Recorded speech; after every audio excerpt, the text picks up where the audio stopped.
Chandigarh voice channel में आप सब लोगों का स्वागत है।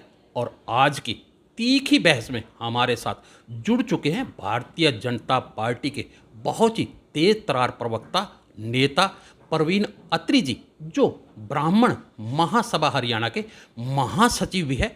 आज हम इनसे तीखी बात में कुछ सवाल जवाब करेंगे। जो प्रावार की ज़मीन है, यानी जो विवाद कई दिनों से चल रहा है परशुराम जयंती को लेके और उस ज़मीन को लेके, क्योंकि बीजेपी के कदावर नेता हैं, हम इनसे सब क्वेश्चन करेंगे, सवाल करेंगे और जानेंगे कि क्यों वो ज़मीन जो है प्रहावर की जो ज़मीन ब्राह्मण को क्यों नहीं दी जा रही, और नवीन जयहिंद जो कि इतना प्रयास वहाँ पे कर रहे हैं और वो क्यों नहीं कामयाब हो पा रहे, और बीजेपी क्यों कोर्ट का सहारा लेके उन्हें वहाँ पे रोक रही है। हम सारी बातें परवीन जी जानेंगे। आपका स्वागत है चंडीगढ़ वॉइस चैनल में।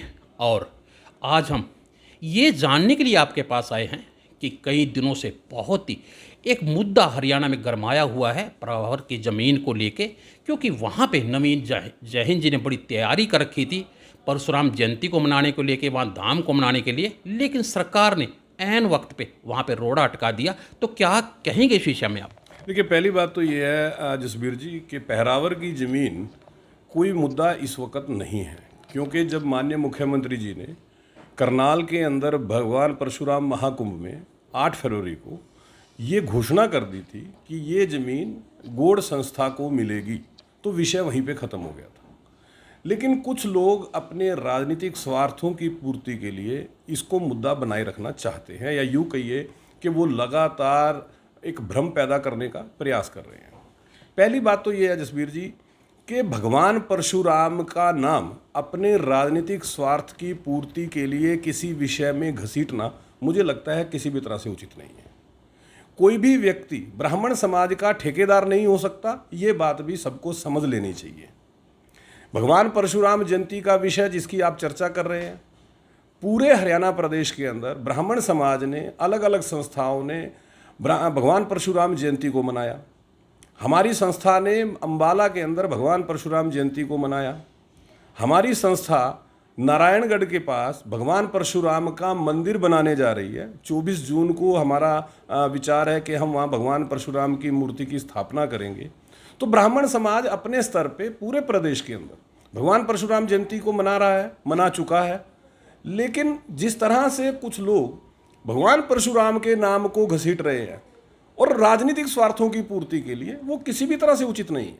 8 फरवरी को आपने बताया कि सीएम साहब ने खुद करनाल में यह अनाउंस किया था कि ज़मीन हम वहाँ के गौड़ ब्राह्मणों को देंगे, लेकिन वहाँ के रोहतक के नेता जो बहुत ही चर्चा में है नवीन जयहिंद जी, उनका कहना है कि ये ज़मीन जो है सीएम ने हमें नहीं दी, बल्कि फरसे के दम पे हमने ली है, क्योंकि सरकार तो वहाँ शुरू से ही कोई ना कोई रोड़ा जो देश के कानून की पालना करना, देश के संविधान का सम्मान करना उसका दायित्व होता है।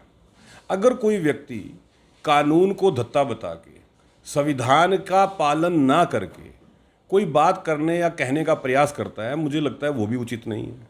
जिन महाशय का नाम आप ले रहे हैं, देखिए, मैं काफ़ी दिन से देख रहा हूँ, सोशल मीडिया पे मैंने देखा जिस तरह की भाषा का प्रयोग किया जा रहा है, जिस तरह के शब्दों का प्रयोग किया जा रहा है, उससे पता लगता है किसी भी व्यक्ति की मानसिकता का। ये जनाब पहले आम आदमी पार्टी के हरियाणा के मेरे ख्याल अध्यक्ष हुआ करते थे, फरीदाबाद से लोकसभा चुनाव भी लड़ा था।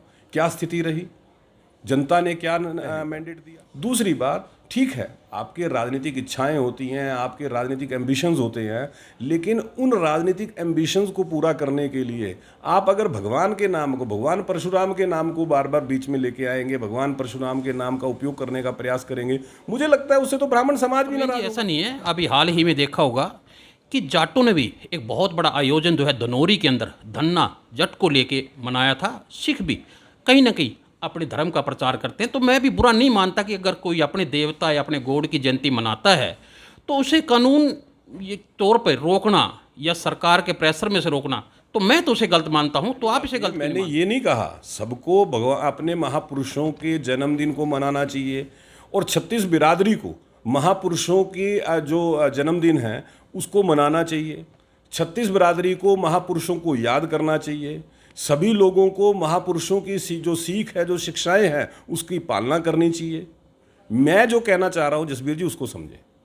एक व्यक्ति किसी संस्था की जमीन पे बिना प्रशासन से कोई परमिशन लिए, बिना प्रशासन से कोई इजाज़त लिए अगर कोई प्रोग्राम करना चाहेगा तो क्या वो कानून की तो दिखा रहे हैं यार, आपने देखा होगा फेसबुक पे बहुत चर्चा में है वो, कि हर चीज़ की उन्होंने एप्लीकेशन भी दी हुई है, और वो तो दावा करते हैं कि हमने सब चीज़ों की हेलीकॉप्टर पे फूल बरसाने की थी या सारी परमिशन ली हुई है, लेकिन उसकी नीयत खराब है, वो देना नहीं चाहती बेसिकली। और आप ना एक बार जाके दोबारा से उनसे चेक कीजिए कि क्या प्रशासन ने आपको परमिशन दे दी थी, क्या प्रशासन ने आपको इजाज़त दे दी थी।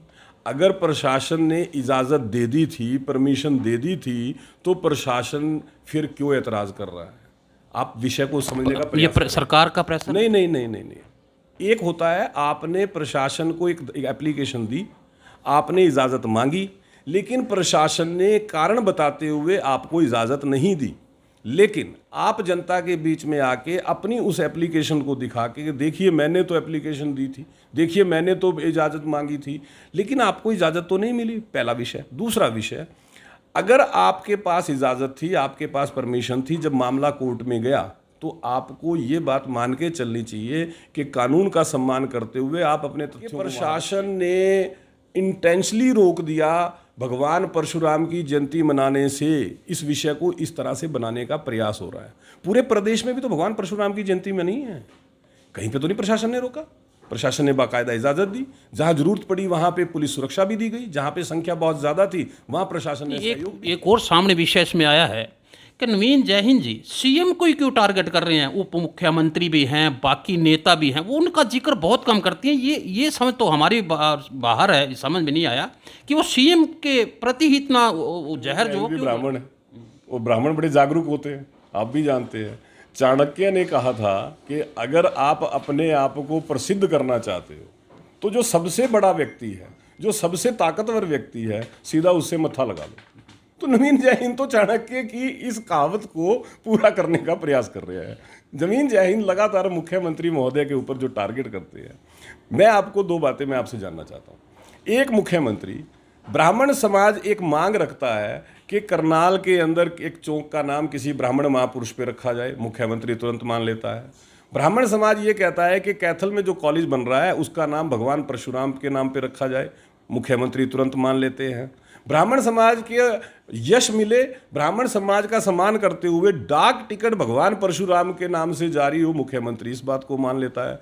हरियाणा में भगवान परशुराम की जयंती पे कभी छुट्टी नहीं होती, ये मुख्यमंत्री भगवान परशुराम की जयंती पे सार्वजनिक छुट्टी की घोषणा कर देते हैं, जो ब्राह्मण समाज की हर मांग को मानते हुए उस मांग को पूरा कर रहे हैं। जब ब्राह्मण समाज ने ये मांग की कि जो पहरावर की जो ज़मीन है, गौड़ संस्था को जो ज़मीन मिली थी, इसके अंदर जो कानूनन अड़चन आ रही है, माननीय मुख्यमंत्री जी उसको ख़त्म करके ज़मीन संस्था को दे, मुख्यमंत्री इस बात को मानते हैं और इस बात की घोषणा कर देते हैं।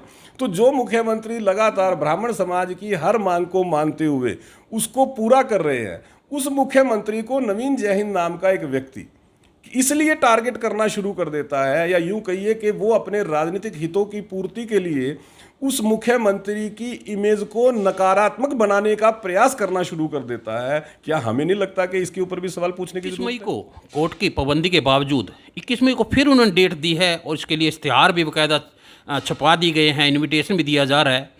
तो कहीं ना कहीं वो एक बड़ा शक्ति प्रदर्शन दोबारा फिर करना चाहते हैं, तो फिर उसमें सरकार की क्या बोलेगी? नहीं, देखिए, जहाँ तक शक्ति प्रदर्शन करने की बात है, जहाँ तक लोगों को इकट्ठा करके अपनी बात रखने की बात है, वो आप डेमोक्रेसी में कर सकते हैं, वो सबको अधिकार है, उसके ऊपर कोई रोक नहीं है। लेकिन जैसा आपने कहा कि कोर्ट की रोक के बावजूद, अगर कोर्ट की रोक के बावजूद ऐसा किया जा रहा है तो वो सीधा सीधा कानून को चैलेंज करने वाली बात है। और मैं तो नवीन जयहिंद को सलाह दूंगा कि अपनी महत्वाकांक्षाओं में इतना आगे ना बढ़े कि आप सीधा कानून के सामने खड़े हो जाएं, कोर्ट के सामने खड़े हो जाएं। क्योंकि अगर आप कानून के सामने खड़े होंगे या कोर्ट के सामने खड़े होंगे, कोर्ट का सम्मान नहीं करेंगे, कानून की पालना नहीं करेंगे, वो आपके लिए भी ठीक नहीं है। ये तो हमारा दायित्व बनता है कि अपने कानून का सम्मान करें, अपने संविधान का सम्मान करें, क्योंकि देश कानून और संविधान से चलता है। देश कानून और संविधान की पालना करने पे चलता है। तो उनको आप भी सलाह दीजिएगा। अगर जैसा आपने कहा कोर्ट की अगर कोई रोक है तो नवीन जयहिंद को इस तरह की घोषणा करने से बचना चाहिए। अगर आप एक ब्राह्मण हैं और महासचिव हैं, बड़े पद पे हैं, हरियाणा ब्राह्मण महासभा का एक अपना रुतबा है हरियाणा के अंदर, अगर आप नवीन जय हिंद की जगह हो तो आप क्या करते? देखिए, मैं तो सीधा सीधा कानून की पालना करता। जैसे हमने भी भगवान परशुराम की जयंती अलग अलग जगह पे संस्था के जरिए मनाई है, हमने बाकायदा प्रशासन से इजाज़त मांगी कि हम यहाँ लोगों का एक इकट्ठा करना चाहते हैं, भगवान परशुराम की जयंती मनाना चाहते हैं। हमें यहाँ पे अगर जहाँ पे ज़रूरत थी कि हमें थोड़ी सुरक्षा भी मुहैया कराई जाए, क्योंकि बहुत ज़्यादा भीड़ जब इकट्ठी हो जाती है, कोई शरारती तत्व ना आ जाए तो उसके लिए सुरक्षा की ज़रूरत होती है, तो हमें सर प्रशासन ने वो भी मुहैया कराई। हमने जो परमिशन प्रशासन से भगवान परशुराम की जयंती मनाने के लिए जो परमिशंस मांगी, हमें वो परमिशंस मिली। लेकिन हम जहाँ पे भगवान परशुराम की जयंती मना रहे हैं, क्या वो स्थान आपका है या वो स्थान सरकार का है? ये भी एक बड़ा विषय होता है। अगर वो किसी संस्था का स्थान है, क्या वो संस्था की रजामंदी है कि आप उस संस्था के स्थान पे अपना कोई प्रोग्राम या कोई आयोजन कर सको? अगर संस्था की रजामंदी नहीं है तो सरकार प्रशासन आपको इजाज़त क्यों देगा?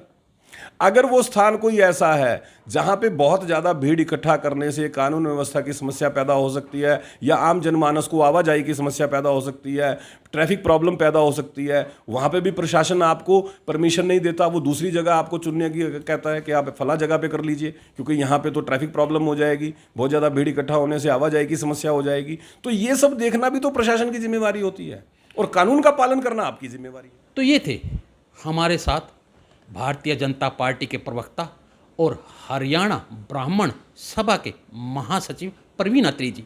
इनका मानना ये है कि नवीन जय हिंद कहीं ना कहीं गलती कर रहे हैं, क्योंकि उनको कोर्ट के आदेश का पालन करना चाहिए, और अगर जयंती मनानी ही है तो वो कहीं और भी मना सकते हैं, और जब तक कोर्ट का आदेश नहीं आ जाता तब तक परावर की ज़मीन के ऊपर जयंती मनाना गलत है।